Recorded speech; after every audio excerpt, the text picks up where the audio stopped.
Чем тебе потрафить, мой кузнечик? Едва твой пространство огласит. Прислушаться он от скорбей излечит, а вслушаться из мертвых воскресит. Какой струны касаешься прекрасной, что тотчас за тобой вступает хор, таинственный, возвышенный и страстный твоих зеленых братьев и сестер.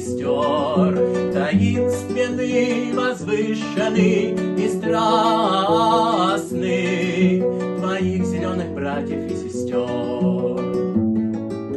Какое чудо обещает вскоре сойти на нашу землю с высоты, что так легко в сопровождении хора, так звонко исповедуешься ты.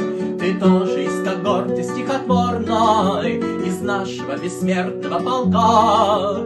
Кричи и плачь, авось твой труд упорный потомки не оценят свысока. Кричи и плачь, авось твой труд упорный потомки не оценят свысока.